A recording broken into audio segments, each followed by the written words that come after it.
वसई विरार आणि नालासोपारा परिसरातील वारंवार उद्भवणाऱ्या पूरस्थितीवर कायमस्वरूपी तोडगा काढण्यासाठी राज्य सरकारने कृती आराखडा तयार करण्यास सुरुवात केली आहे। मुख्यमंत्री देवेंद्र फडणवीस यांनी या प्रश्नात स्वतः लक्ष घातलंय। माहिती तंत्रज्ञानाच्या मदतीने पूर नियंत्रणाचा आधुनिक आराखडा तयार केला जातोय। यापुढे वसई विरारला पूरस्थितीचा सामना करावा लागणार नाही असा विश्वास वसई विरारचे आमदार राजन नाईक यांनी व्यक्त केलाय आणि त्यांच्याशी संवाद साधलाय आमचे प्रतिनिधी संतोष मोरे यांनी। बघूया। वसई विरारचे आमदार राजन नाईक आपल्यासोबत आहे। साहेब, 2 दिवस झाले वसई विरारमध्ये मोठ्या प्रमाणात पाणी साचलं होतं। सध्या परिस्थिती काय आहे, कारण की मोठ्या प्रमाणात लोकांचे जनजीवन विस्कळीत झालं होतं। नमस्कार। मागील 3 ते 4 दिवसापासून वसई असेल, नालासोपारा असेल, विरार असेल, संपूर्ण जलमय झालेली, लोकांचे प्रचंड हाल झाले। लोकांच्या घरातही पाणी मोठ्या प्रमाणात गेलं हे खरं आहे, परंतु आता हळूहळू हे जनजीवन पूर्वपदावर येते आहे।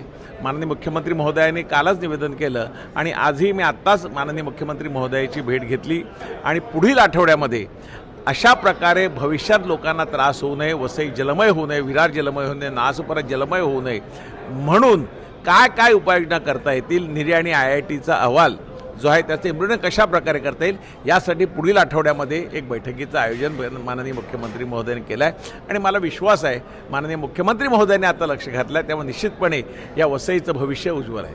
नाही, अशाच प्रकारे काही वर्षापूर्वी देखील वसई विरारमध्ये पाऊस आला होता आणि अशाच प्रकारे परिस्थिती निर्माण झाली होती। मात्र पुन्हा अशी परिस्थिती निर्माण झालेली आहे। त्यावेळी देखील भाजपचं सरकार होतं। वारंवार असं होतं आहे, तर त्यावर उपाययोजना म्हणून एक प्लॅनिंग म्हणून काय उपाययोजना, एक आमदार असल्यामुळे तुम्ही विधान भवनामध्ये काय मागणी करणार?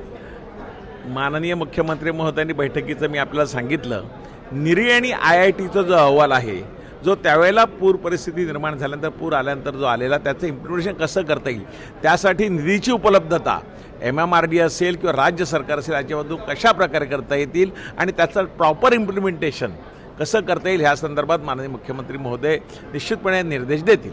मात्र वसई विरार असो, नालासोपारा असो, हा जो परिसरामध्ये इनलिगल कन्स्ट्रक्शन मोठ्या प्रमाणात झाल्याचं वारंवार बोलण्यात येत आहे आणि त्यामुळेच कुठेतरी अशी परिस्थिती उद्भवत आहे असं देखील काही लोकांचं म्हणणं आहे। हे खरं आहे की इलिगल कन्स्ट्रक्शन मोठ्या प्रमाणात आहे, पण इलिगल कन्स्ट्रक्शनमध्ये राहणारे आमचेच बांधव आहेत, त्यांना कुठल्याही प्रकारे त्रास न होता नाल्याचं रुंदीकरण असेल, होल्डिंग पॉन्ड असेल, फ्लड गेट असतील, अशा प्रकारे ज्या ज्या योजना कराव्या लागतील त्या निश्चितपणे येणाऱ्या काळामध्ये केल्या जातील आणि वसई तुंबणार नाही, नालासोपारा तुंबणार नाही आणि थांबणारही नाही, यासाठी निश्चितपणे प्रयत्न केले जातील। एकंदरीत वसई तुंबणार नाही आणि त्या ठिकाणी नागरिकांना कुठलीही समस्या होणार नाही या संदर्भातील जे प्रयत्न आहे हे सातत्यानं करण्यात येईल अशी मागणी राजन विचारे यांनी केलेली आहे। कॅमेरामॅन दत्तासह संतोष मोरे, मुंबई।